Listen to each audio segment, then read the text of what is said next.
Welcome to the Use of Human-Computer Interaction Devices and Web 3.0 Skills Among Engineers session. I'll now turn things over to our presenter. Hello, everyone. I'm Dr. Robbie Walker, and today I will be talking about my completed research, use of human-computer interaction devices and Web 3.0 skills among engineers. A real problem in management is attributed to measuring how successful engineers can master advanced Web 3.0 skill, utilizing technological tools, the semantic web, cloud applications for increased performance. The purpose of this quantitative correlational study was to investigate whether the use of HCI devices predicts Web 3.0 skills among engineers. The significance of this study is contributed to the management field, to HCI, which is human-computer interaction, Web 3.0, the engineering and IT profession, to social change, and to also the reader and you guys listening. The theory or framework, theoretical foundation was the Solow or the IT productivity paradox. This theory maintains that as more investments are made in IT, engineer productivity performance may go down instead of up. So the whole point of this correlational study was to investigate why that's the reason, why that paradox is still in existence today.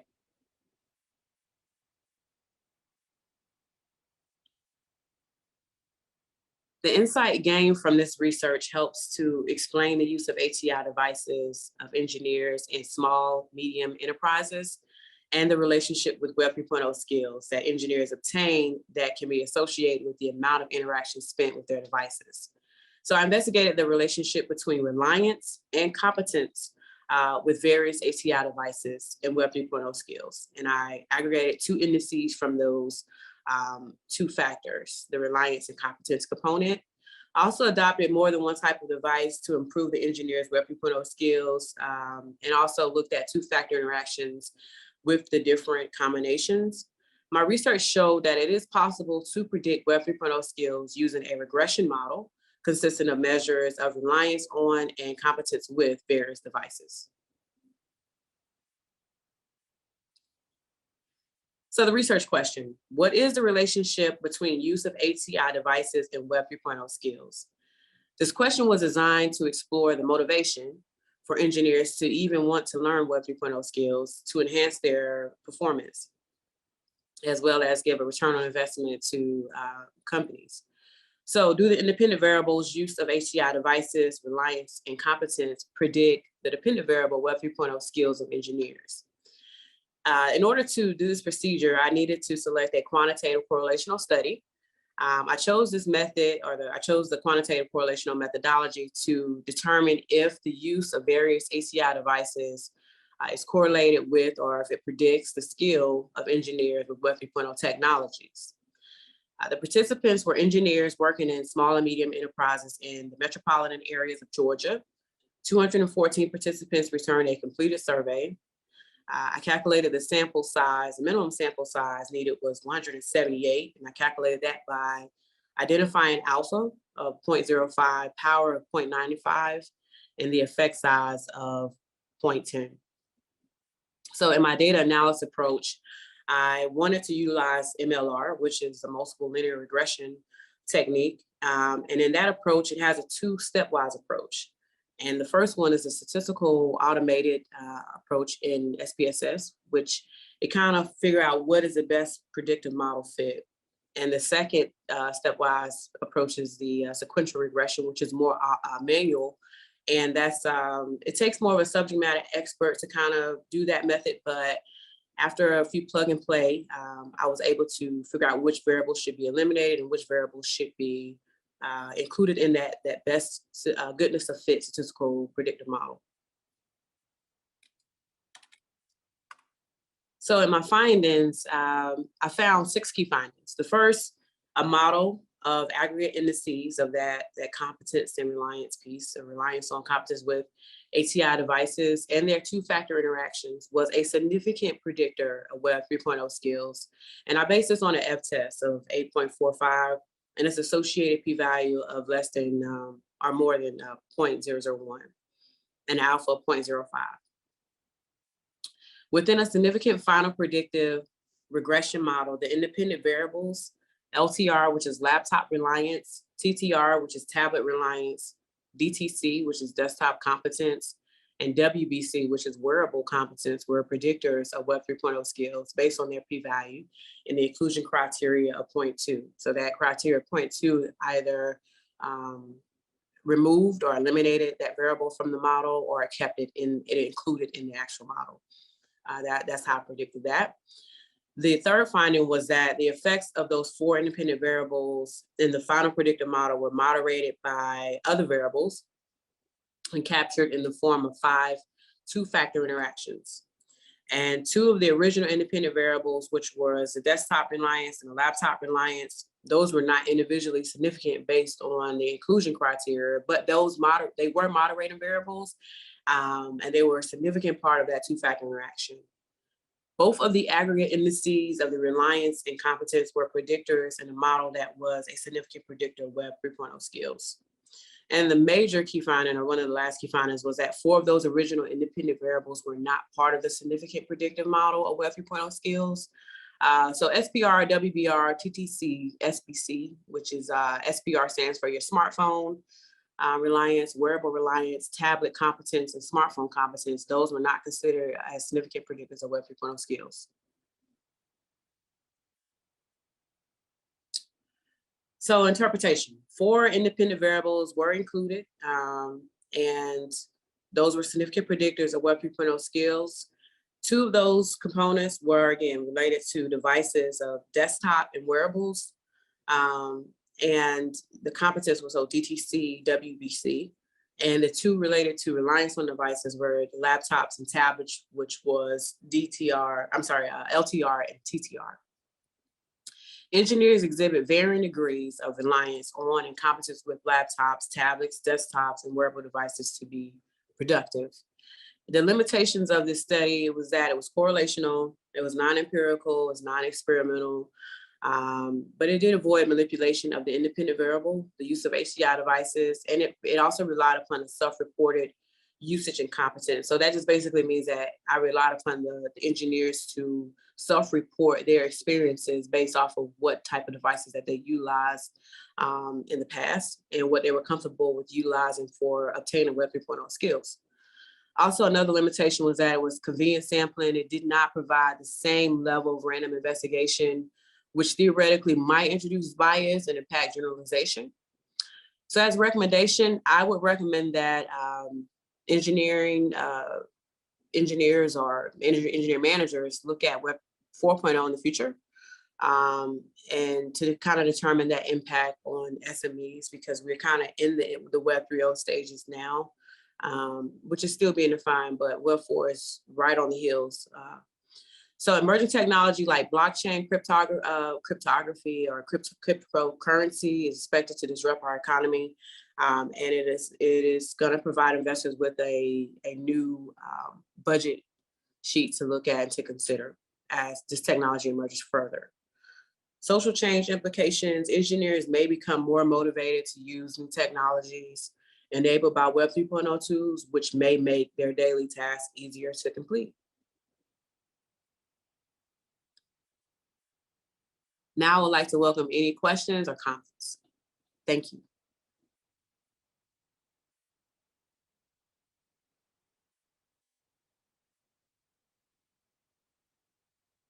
Well, thank you so much, Dr. Walker, for sharing your research in this presentation with us. If you have questions for Dr. Walker, please feel free to post them in the chat. And I have a general question for you. Your research is fascinating. I want to have you talk just a little bit about the process. Going through this doctoral research process, what was it like for you? Tell us about a lesson that you learned. Well, going through the process was rewarding and challenging all in one sentence. I'd say the rewarding part was that you get to explore these type of topics, and or you get to explore a topic that you're passionate about. and you get to kind of add to that actual field, whatever field you're in. So in this case, engineering, IT. And so that's the rewarding part. The challenging part is because this is Web 3.0, and it's something that is more of on a pioneer frontier, kind of like a earlier adopter type of technology. It has not been discussed as much as another phenomenon that may have occurred that's everybody's talking about in literature. So it was challenging to find information about Web 3.0 skills. So my process for vetting out the different variables, I really had to rely on my statistical analysis methods and my methodology that I chose, as well as just kind of based off of my own experience without being biased. So, yeah.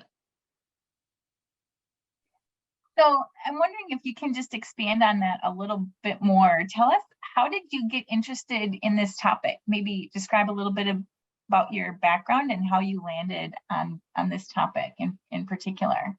Sure. So I have a background in mechanical engineering. I did that undergraduate. And so I was always fascinated with just everything engineering. And also I have an MBA in IT management. So that kind of put me on the software track. So let me break it down like this. I can code the actual software that goes into the computer, or I can code the actual software to make the computer. It's like a hybrid. So you have that hardware component and you also have that software component. So when you bridge these two things together, that's what makes a whole complete system. So that's kind of like the foundation. Outside of that, you want to, every year, new technology comes out, a new phone, a new gadget, a new this, new software. iOS 16 is now out. I remember when iOS 4 was out. So when you talk about hardware and software component, I wanted to assess the relationship of and correlate how engineers interact with their devices, so human computer interactions with the actual device. And I chose 5 devices, which were your desktop. Everybody is familiar with the desktop, a laptop. You also have your tablets now. You have your wearable devices like your VR headsets and your iWatches and different wearables. And then you have your smartphone. So I wanted to look at those 5 devices and how they interact with that, but also the new software that allows you to do more productivity. So Wonderful. Thank you. That's how I came to the topic. Yeah. Yeah, that's interesting to hear about your background. Yes. So tell us a little bit about going back to the process. Was there something that surprised you in your research? Did anything stand out as being unexpected? Yes. Actually, I ran a study on about 25 variables. So I initially started with 10 variables. Okay. So the 5 devices, like I just mentioned, the desktop, laptop, tablet, smartphone, and wearable, I accessed 5 of those devices twice with reliance on and then competence with. So that created 10 variables initially. But then when you talk about 2-factor interactions, and then you look at the indices of RHICD and CHID, which is basically R is just reliance, and then HCID is human computer interaction devices. So when you have those 2 aggregate devices, that ended up increasing my independent variables to 25. And so I ran an analysis, I conducted an analysis on 25 variables and completed a whole study. It took me probably about 2 months to run this analysis from the 2-stepwise approach, both statistically, from the statistical method and from the sequential method. So the automated method in SPSS, and then I did it manually. But then we came to find that that was not even a significant contributor, or it wasn't as impactful as the very first run. It was like run 22 was very, very impactful. So I learned that I didn't necessarily need to spend 2 months doing that analysis, but I did now know that wasn't going to impact or sway the outcome either way. Sure, and then that helps you just learn even more, Oh, right, yeah. Now, what the upside of that was that I really learned that 2-stepwise approach, the sequential method. Right. Yes. I would like to thank Dr. Kilmer for that, the URR. Okay, yes, absolutely. Mentors and committee members and chairs are really important in the process. If you had to do it all over again, what would you do differently next time? Hmm. I've never asked myself that. What would I do differently? I don't know if there is something that I could have done differently. The process to arrive at this study had to gone through those different terms, and just I don't know. I don't know how to answer this question. Well, that's good. I mean, if your research worked out and you were able to answer your questions, you got the information you were looking for, maybe there isn't anything you would do differently next time. No, I don't think so. I think I probably would have thoroughly gone through everything that I went through, and got to a key finding, find my key findings, and figure out what and how to contribute to the field, so engineer managements can make better informed decisions going forward. And with that being said, what are the next steps for you then, now that you've completed your research? Where will you go from here? The hope is to kind of find a career track that is in alignment with my passions for technology, for engineering, and to be an asset at a great organization. Okay, wonderful. We wish you well in those endeavors. Thank you. Again, our chat is open, so feel free to post any questions for Dr. Walker that you may have in the chat. I know some of you may have joined late and maybe missed a portion of the presentation. Again, Dr. Walker, thinking about where you were as a doctoral student and now thinking of others who are approaching this phase of their doctoral program, what advice would you give to your peer colleagues? What should they keep in mind as they go into their doctoral research? I would tell them to learn the APA standards at that time, so that way, whatever it is that they're writing, they will write to that level of the APA standard, and they can spend less time revising their document. Like they just basically learn how to write. That would be my major advice. But I'd also say to stay consistent with whatever regimen that you do. Like, say, for example, you spend at least 12 hours a week working on your doctoral research. Stay consistent with that, irregardless to whatever else is going on in your life outside of school. So yeah. Great. And so those were some good tips. What about on a personal note, how did you stay organized and on track? I have a book, just like a journal book, and I record my entry for every time I work toward my doctoral program. I would just write down like today's date and write what I accomplished and write what needed to be accomplished, and then you utilize that to check off what was done or what wasn't done, and then that will roll over to the next session. Oh, that sounds like a great tip. All right. Well, once again, we want to thank you. We're grateful that you shared your research, not just your research progress and process with us and your actual study, but also so much of what it was like for you to go through that process. Let's see here. Oops, here we go. So once again, thank you so much for sharing your research. Thank you.